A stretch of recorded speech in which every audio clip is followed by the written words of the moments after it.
Bom, vamos lá. Meu nome é Lucas Eduardo Macedo dos Santos, aluno de Geografia, licenciatura. Essa é a aula de número 5, sexto ano ensino fundamental, tema da aula ciclo hidrológico. Bom, então nessa aula, recapitulando o que a gente já aprendeu sobre planeta Terra, sistema solar, atmosfera e clima, então esses temas que a gente aprendeu no ciclo hidrológico vai aparecer algumas coisas já desses temas. Então, com as aulas que já foram gravadas desses outros assuntos, tem aí complemento com esses temas nas habilidades e nas competências. Então, estão bem ligados. Bom, a gente entender o ciclo da água, a gente precisa saber a definição de hidrografia, que é a própria ciência que estuda a água. Então, ela é uma ciência que descreve a água no planeta. Essa seria a definição de hidrografia. E não só a água, mas os organismos que vão modificar ela no espaço geográfico, no caso da geografia. Então, o espaço a gente pega os espaços que a água se apresenta, todos eles, seja rios, mares, oceanos, esses espaços geográficos são onde a água se apresenta nessa hidrografia que é a ciência das águas. Bom, ela que estuda a hidrosfera. Hidrosfera, como a gente já aprendeu no resumo da aula de atmosfera, a hidrosfera é a esfera terrestre que estuda a água. Então, seria a hidrografia que estuda a hidrosfera, que estuda todos os componentes líquidos do nosso planeta.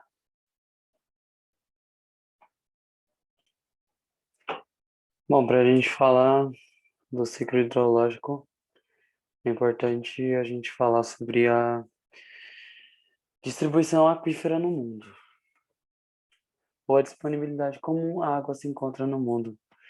Então,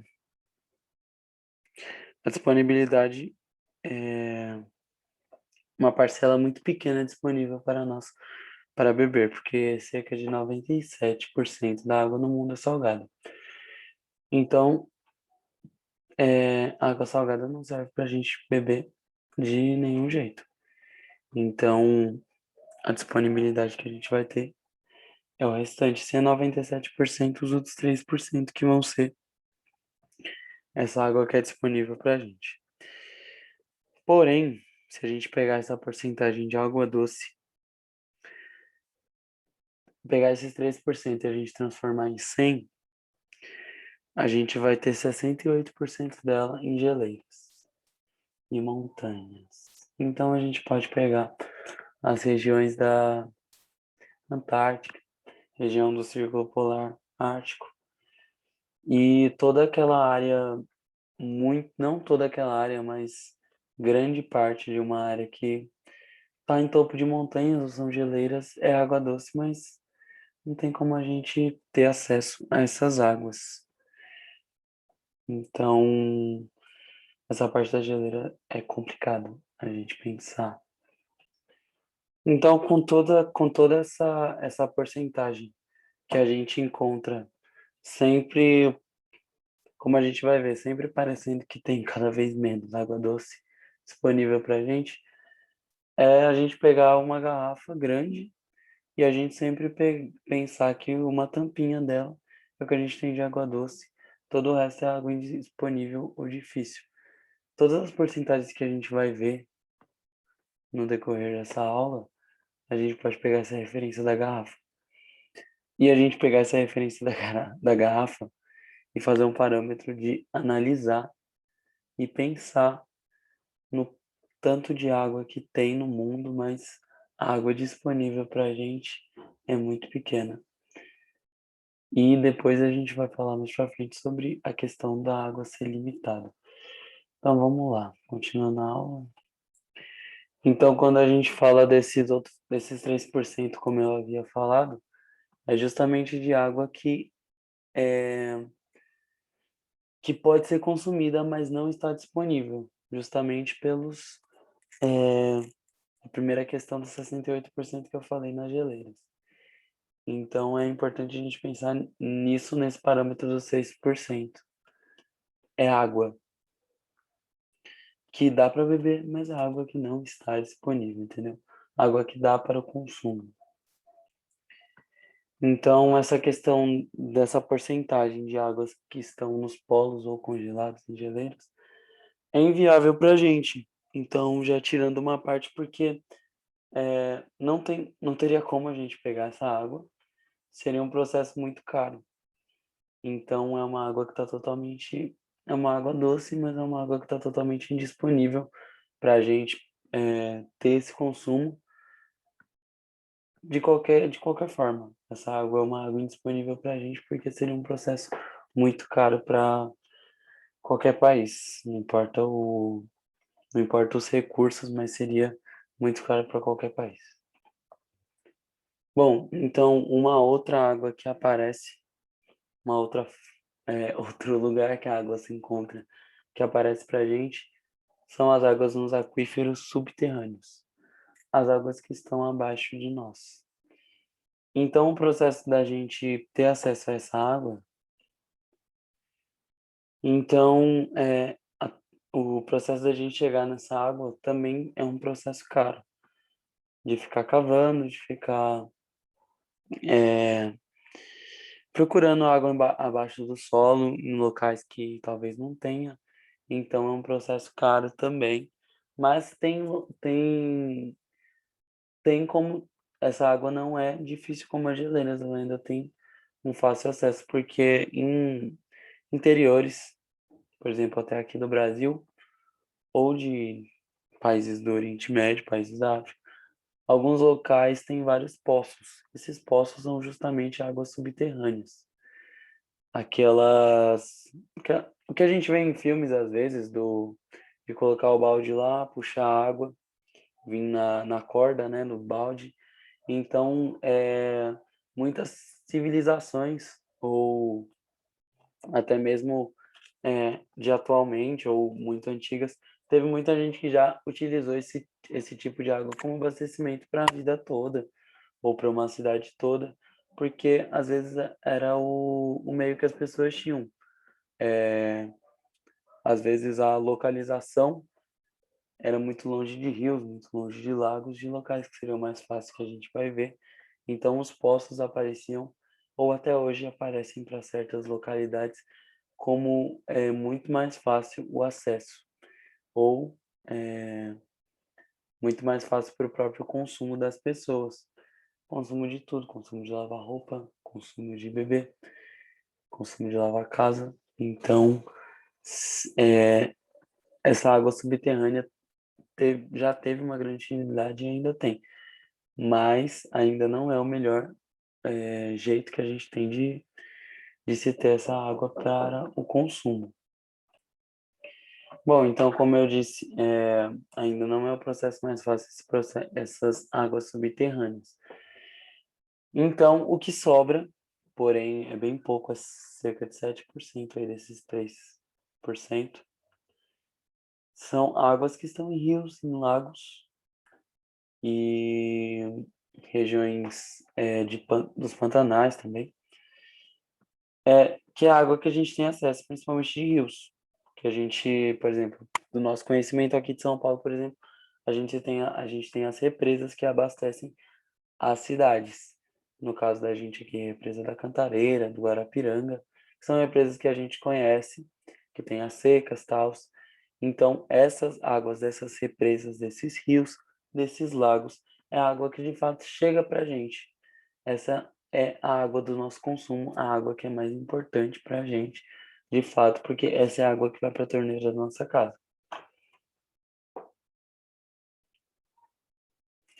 Bom, não menos importante, mas com a porcentagem menor disso, a água aparece também 4% da água doce se encontra na umidade.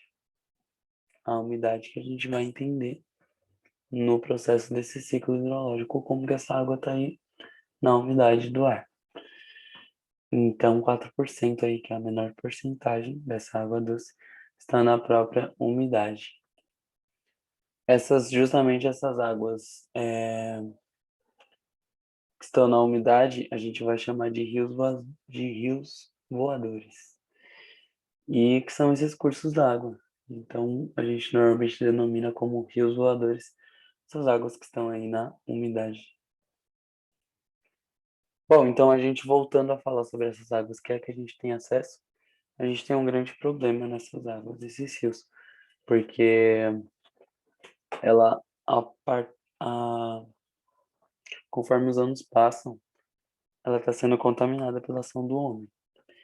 Então, essa é a água que a gente tem acesso e essa é a água que normalmente é mais contaminada pela ação do homem. Então, tem muitos problemas na questão dessa água de ser o nosso acesso à sobrevivência e ter essa contaminação aí frequente com o passar dos anos. Bom, então falando dessa água, a gente tem que colocar na nossa consciência com a questão dessa contaminação, que a água, ela, com o ciclo hidrológico que a gente vai aprender que a água, ela é renovável. Se a água não fosse renovável, a água já tinha acabado pra gente. Porém, a água, ela é finita. Então não vai ser o processo que vai se renovando sempre, sempre. A gente sempre vai ter água. Vamos usar água, vamos contaminar, porque ela vai se renovar. Não, não é assim que funciona, tá bem longe de ser assim que funciona. Agora, por que que isso ocorre? Por quê? A quantidade que a gente usa não é o mesmo nível, não é o mesmo ritmo que a natureza renova ela. Então a gente está aqui e a natureza está aqui. A gente sempre está usando mais do que a natureza está renovando. Por isso que ela se torna um elemento finito para a gente, um recurso finito. E também um outro fator, como eu disse, é a contaminação desses cursos d'água, porque a natureza vai tentar fazer essa renovação em locais que já estão contaminados ou que a água está alterada e não vai conseguir. Vai ser barrado esse processo, esse ciclo. Então, a gente tem esse outro problema pela contaminação, pela ação justamente do homem na água. Bom, então vamos finalmente entender o que é esse ciclo d'água. O ciclo d'água, como ele é um ciclo, ele não tem um começo. Mas o que a gente pode começar explicando seria o aquecimento do Sol nos oceanos e rios. Então, o Sol, como a gente já viu em tudo na atmosfera, na aula sobre a atmosfera, da força do Sol, dependendo do local, da latitude, da longitude, ele chega de um jeito, então ele vai pegar bater em rios, em oceanos, bater esse Sol, e com isso vai acontecer o primeiro processo que é muito importante, que é a evaporação. Então, com a reflexão do Sol aí, vai ter a evaporação das águas. Então, essas águas vão subir. Vão subir para onde? Subir para o céu, para formar nuvens. É só isso que forma nuvens? Não. Tem mais uma questão que a gente vai ver agora. Então, mas ainda falando sobre esse sol na água que causa a evaporação, a gente já vê uma mudança na questão da hidrosfera que a gente viu. A hidrosfera, como eu disse, ela estuda tudo líquido, todos os fatores da água no mundo, não só líquido. Mas nessa forma a gente já vê uma transformação, que é a água do estado líquido para o estado gasoso, que é essa evaporação, essa mudança de forma da água. Então, como eu disse, não é só isso que vai subir, mas também tem a evapotranspiração. O que seria a evapotranspiração? Seria de certa forma, o suor das plantas que reflete. Então, o sol vai bater em florestas, por exemplo. Aqui no caso do Brasil, a gente pode pegar florestas grandes, como a Mata Atlântica, nem tanto, né? Mas a floresta amazônica. A floresta amazônica, ela contribui para o mundo de uma forma gigantesca para a formação de nuvens, porque tem o suor de todas as plantas, toda a vegetação que tem ali na região da floresta, e esse suor das plantas ele sobe em forma de evapotranspiração. Então a gente já tem a evaporação e a evapotranspiração subindo justamente para o céu para formar essas nuvens. Então a gente já tem duas questões aí desse ciclo: a evapotranspiração e a evaporação de mares, rios, no caso da evaporação, e da evapotranspiração das florestas, das plantas em geral que tem no mundo todo. Então, claro que depende de como o sol pega, de áreas que tem baixas latitudes, vai pegar mais forte, que tem altas latitudes, vai pegar mais fraco, mas tem essa questão de pegar esse suor das plantas, de certa forma, esse suor das plantas. Então, essa seria a evapotranspiração e já essas duas questões sobre o nosso ciclo da água.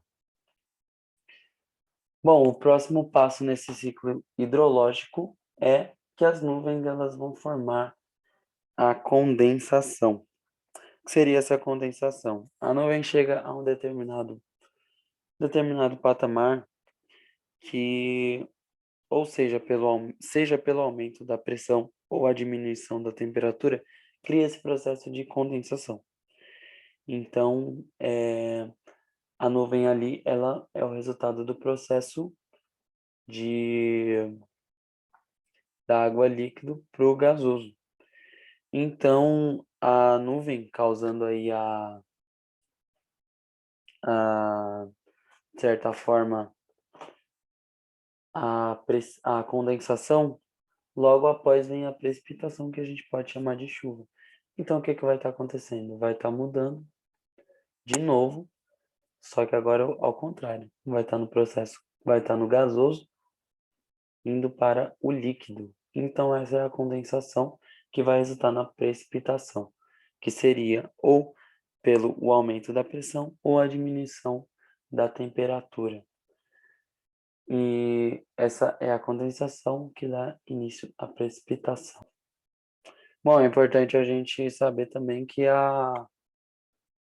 não gera só a chuva, mas também a neve, dependendo do local do mundo que se encontra e da época do ano, a gente já viu nas questões do clima, o que isso contribui. Mas pode não gerar somente a precipitação, que é a chuva, mas também como a neve. Então é muito importante a gente lembrar disso, que após o processo de condensação, a gente pode ter chuva e neve, dependendo do local do mundo. Muito bem. O próximo processo é um processo importantíssimo no ciclo hidrológico, que a gente tem que prestar muita atenção. Esse processo seria o escoamento. O que seria esse escoamento? A chuva vai cair, vai descer pelas montanhas e vai entrar de novo na terra.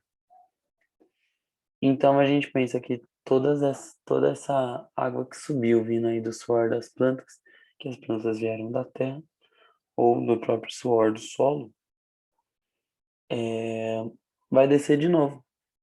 Então, alguma hora, esse processo de escoamento é uma descida da água. A água vai descer pelas montanhas, vai passar por baixo da terra, e alguma hora ela vai chegar num rio, e esse rio vai chegar no mar. Então você vê como é verdadeiramente um ciclo de renovação, porque a água começou aqui evaporando, totalmente, vindo das águas que a gente terminou agora o processo. Então é importante a gente ver esse processo de renovação da água, como ele ocorre. Então esse escoamento seria para fechar. Esse escoamento ele vem, ele desce pelas montanhas, entra no solo, revigora o solo, dependendo, e volta. Então, a gente pode pegar aí a questão do desmatamento também. Esse escoamento só ocorre se tiver solo para descer. Em muitos locais que o solo nem é fértil ou já nem tem solo por causa do desmatamento, por causa de plantações, por causa de agrotóxicos, várias coisas que danificam o solo ou se perde totalmente o solo. A água não vai escoar em locais assim, ou se não tem solo, ela não vai escoar ali. Então, você vê como a ação do homem já prejudica aí, nesse finalzinho de processo do ciclo da água. Se alguma coisa do ciclo não ocorre, a gente já não tem a inovação, porque ele já não gira. Então tá aí aquele negócio que eu falei do homem estar aqui e da natureza estar aqui. O homem já está usando muito mais. E isso contribui com esse desmatamento, com essa falta de esse empecilho de alguma parte do ciclo. Então a gente vê como o ciclo biológico é importantíssimo para a nossa vida e a ação do homem prejudica o ciclo biológico de uma forma que você não tá vendo. É muito complicado isso. Então, o desmatamento ou a danificação do solo prejudica o ciclo hidrológico. A gente, tipo, eu mesmo pensava antes que não tinha nada a ver uma coisa com a outra, porque coisa no solo a gente vai deixar de ter chuva, deixar de ter água. Tudo tá ligado, tudo tem uma ligação, tudo precisa de um para ocorrer o outro. Tudo está interligado. Então é importante não atrapalhar esse ciclo. Bom, então agora eu vou mostrar uma imagem desse ciclo para a gente entender como de fato funciona. Eu dei a explicação, mas agora vamos ver como ele de fato funciona. Então a gente tem aqui todo o processo. Uma coisa que eu não expliquei é que quando essa água sobe do oceano, a gente pode pensar, essa água sobe, vai para aqui para a condensação, né? Como eu disse.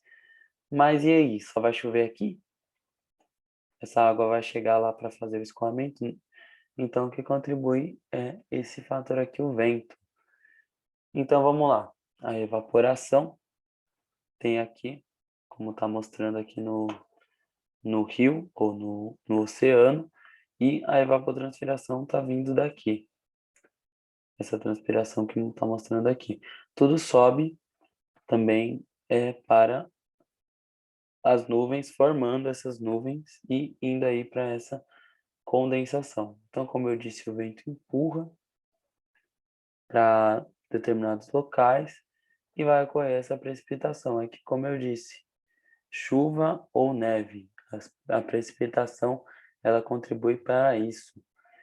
Então, com a precipitação, a chuva cai, vem aqui para virar essa água subterrânea, certo? Como está mostrando aqui, e vai para lagos. E todo esse escoamento, como mostra aqui no caminho, volta para o oceano. Então, esse é o processo do ciclo hidrológico. Em como funciona certinho, então é exatamente assim. Evaporação, evapotranspiração, a nuvem empurra, vem, a precipitação desce pelas montanhas, água subterrânea, lagos. É isso. Esse seria o processo.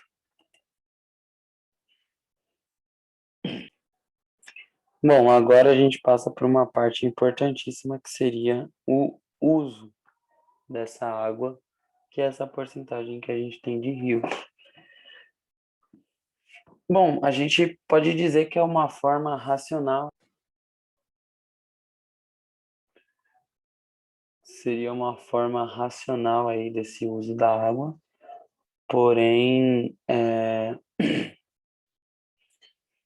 vamos lá ver como é que é esse processo. Então, cerca de 71% da água que a gente pega nos rios, que é essa água que a gente tem acesso, é usada na agricultura e pecuária. Então, seria essa água para fazer o regamento aí das plantações, água investida na agropecuária, que seria na produção de alimento. Então, essa água, a gente pode dizer que, né, para fazer alimento, é uma água que é bem usada. Mas tem vários poréns nisso. Por que que a gente usa, a gente fala que essa água é usada de forma enorme? Porque, como eu disse, tem esse processo de irrigação, que é o processo que está jogando ali a água nas plantas. A quantidade de água que a planta de fato vai pegar para o seu uso é muito menor do que está sendo jogado. Então é um processo que é muito usado, muito usado, muito para a produção do próprio alimento, porém é um processo que tem um desperdício enorme de água. Então a gente ainda não tem uma solução para isso. Então esse é um dos poréns.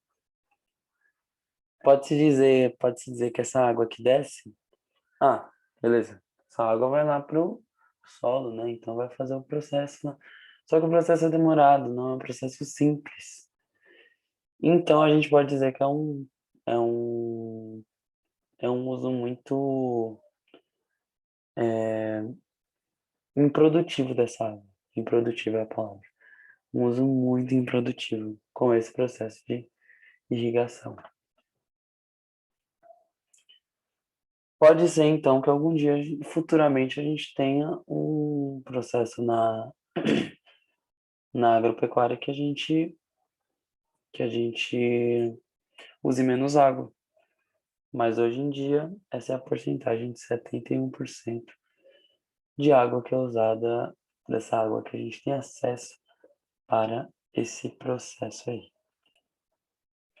Uma outra porcentagem que a gente vai ter de mais ou menos 16% dessa água é de uso industrial. O que seria esse uso industrial? Lavagem de peças, a transformação aí da matéria-prima, até da matéria-prima para o que vai se tornar depois.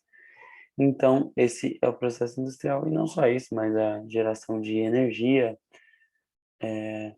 tudo precisa de água, e essa água é usada, mas 16% aí dessa água que a gente tem acesso é uso industrial, a gente pode definir. Então, bom, então a gente viu essas porcentagens, a gente fica, e a água que a gente usa de fato em casa? Quanto é a porcentagem? A gente chega aí numa porcentagem de 15%. 15% aí dessa água é de fato a água que a gente usa. Essa água é distribuída de forma igual no mundo? Não. Tá aí o problema. Não só distribuída, mas onde ela se localiza é importante. Então, a gente pensa aí nesse, como se fosse um globo. Essa é a nossa distribuição de água doce. 71% para indústrias, 16% para 70% na real para indústria, 16% ou 15%, ou confundi. 70% aí dessa água é para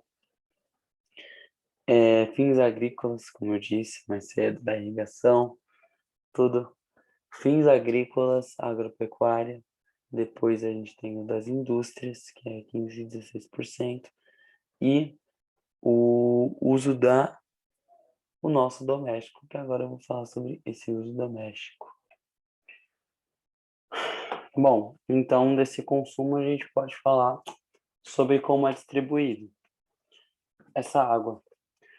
O consumo, ele é dependendo da área, tá nessa questão do limite. Na América do Norte, concentra cerca de 15% da água do mundo, da água doce que a gente tem, daquilo lá, dos rios, né, que eu tinha falado. Na América do Norte, a gente sabe que tem Canadá e Estados Unidos, são dois países que são extremamente consumistas, nessa questão geral, muito mais os Estados Unidos, né? Então, um americano ele consome muita água por dia. Porém, como nos Estados Unidos nos Estados Unidos, não, na América do Norte se concentra muita água, eles ainda, a gente pode pensar que ainda é lá é um recurso que ainda dá para caber dentro pela quantidade de água que tem lá doce. Na América do Norte tem 15% e eles consomem cerca de 8%. Então a gente pensa, legal, eles estão na média, estão bem, né? Ainda está bem longe. Isso é numa parte, é importante a gente pensar que isso é numa parte do mundo. Outras partes do mundo não está assim. Então a gente tem essa visão aí da América do Norte. Agora a gente vai para outro setor do mundo que é o que a gente está, que é a América do Sul. A gente tem cerca de 26% da água do mundo aqui na América do Sul. Então, é o local do mundo que tem mais água doce. Por quê? Por causa das bacias hidrográficas gigantes que nós temos aqui. Aqui, literalmente, no Brasil. A gente tem o Rio Amazonas e o Rio Paraná, que são rios com bacias gigantescas, gigantescas. Então, nossa, vamos pensar, ufa, tá aqui perto, né? Então a gente vai ter água para sempre aqui no Brasil. Não funciona assim. Como eu disse, se tá longe, a mesma questão das geleiras, é muito caro o processo para levar água. Então, a gente pensa no Rio Amazonas, é o maior rio do mundo. Tem muita água lá, muita água. Porém, no estado do Amazonas, que se encontra o rio, tem muito menos gente do que tem no estado de São Paulo, no estado do Rio de Janeiro, no estado de Minas Gerais, que teria gente para consumir essa água. Porém, a gente usa o que está perto normalmente, que é a opção mais válida. Então, do mesmo jeito do Rio Paraná, que se pega ali uma região central, também que é muito pouco povoada aqui no Brasil. Então, a gente pode pensar que a gente tem o que é próximo, a gente consome o que é próximo sobre questão de água doce. Então, por exemplo, aqui em São Paulo, como eu disse no começo, a gente usa represas que estão perto, Cantareira, Guarapiranga. Essas represas não chegam nem aos pés, esses rios não chegam nem aos pés do Rio Amazonas, do Rio Paraná. Não, a quantidade de água ou a extensão do rio chega nem perto. Então, a gente tem essa questão. As cidades próximas lá, estados próximos do norte do Brasil ou no centro-oeste que pegam esses rios, eles não têm muita população próxima. Então, não, de fato, não, essa água não é tão utilizada da questão doméstica. Mas ainda falando sobre o Amazonas, a gente tem essa questão de não ter gente lá porque é o maior bioma do mundo. Então, é uma região que não está ocupada. Graças a Deus que não está ocupada, porque se tivesse ocupada seria a devastação, significaria a devastação da floresta. Você imagina uma cidade como São Paulo, perto do rio, você acha que teria o bioma que tem lá? Então, são questões a se pensar. A gente não tem acesso a essa água, mas a gente tem a preservação desse bioma. Não a preservação porque a Amazônia ela é extremamente desmatada, mas a preservação em questão de da gente não ter não ter esse povoamento e terem outras questões que já não tem mais esses biomas fortes. Então é isso, que é o caso de São Paulo do Rio. O caso principalmente do sul e do sul e do sudeste. São as regiões mais povoadas do Brasil. A gente passando para o próximo continente aí dessa distribuição, a gente tem a Europa. A Europa é extremamente problemático essa questão, porque a Europa tem cerca de 8% apenas da água doce no mundo e eles já estão consumindo 13%. Então, você pensa que eles têm que se virar ali para dar conta de bater esse consumo. Então, eles têm processo, por exemplo, de dessalinização, que é usar a água do mar e dessalinizar elas, ou puxar águas de outros lugares mais próximos. Então, na Europa já está acontecendo o estresse hídrico, que é um processo que não ocorre só lá, mas também na África, que é o próximo continente que a gente vai ver. A África, ela tem cerca de 11% dessa água e eles consomem cerca de 13%. Então tá no mesmo, não tão ruim quanto a Europa, mas é mais ou menos no mesmo estágio, porque a Europa tem países que têm mais recursos para fazer isso do que os países da África, mesmo a África estando muito mais cercada pelo oceano. Mas esse processo é muito caro, esse processo de dessalinização ou de tirada de água de outros lugares. Então, é um processo que é um pouco caro e tem países da África que... Tem muitos países que, por exemplo, o Sudão, se eu não me engano, é o país que tem menos... O Sudão do Sul, se eu não me engano. É o país que tem menos consumo de água por dia por pessoa. Se eu não me engano, uma pessoa consome 50 litros de água por dia. Isso é muito pouco com países, por exemplo, Brasil e Estados Unidos, que são números, eu não lembro aqui, mas são números muito elevados. Então, essa água deles é uma água que é quase lama, porque eles consideram água. Então, é uma água que já não tem o mesmo tratamento que teria uma Europa. Então, tem esse estresse hídrico muito forte na África. Aí a gente tem a China. A China, a China não, a gente tem a Ásia. A Ásia está no processo muito pior do que a Europa. A gente sabe que a Ásia é o continente mais populoso do mundo. Então, por ser o continente mais populoso, precisa de muita água para abastecer toda a população. Principalmente países como China, Indonésia, Índia, tem uma população gigantesca, população na casa dos bilhões. Então, é, como que abastece tantas pessoas? Justamente pelo mesmo processo. Só que lá tem países muito pobres. Então a porcentagem da China é cerca de 36% que tem água lá. E eles consomem já 60%. Então é quase o dobro. É muito preocupante a situação da Ásia, porque tem muitos países lá que tem esse estresse hídrico ao extremo. Países que faltam água de um jeito horrível, de um jeito que não tem descrição. Por outro lado, a gente tem a Austrália e a Oceania, que já são países, já é um continente que é mais favorável. Lá tem cerca de 5% da água e eles consomem 1%. Então tá ali mais ou menos na casa da América do Norte ou da América do Sul, que tem água e o consumo é menor. Então é isso, esse processo de distribuição.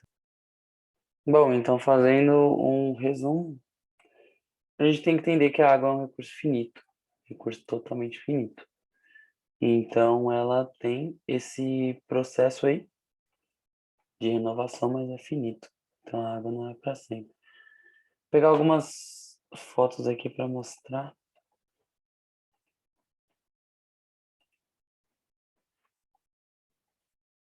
Então, aqui é o que está próximo da gente, que são os rios que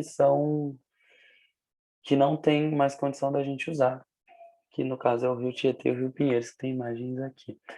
São rios totalmente contaminados pela ação do homem. Isso contribui de uma forma extrema para o agravamento. Então, a gente tem aqui algumas imagens. Esse aqui é o Rio Pinheiros, ali próximo à região da cidade de Jardim. É da gente ver que esse rio já foi utilizado para uma área que está perto, mas já foi utilizado para esse consumo doméstico. Mas hoje em dia é inviável. rios totalmente poluídos. A gente pode ver o lixo boiando, que esses rios hoje em dia já têm esgoto descendo. Então, é muito complicado o jeito que as coisas andam aí, principalmente em cidades muito desenvolvidas, que é o caso de São Paulo. Então é isso, essa aula. Valeu, galera.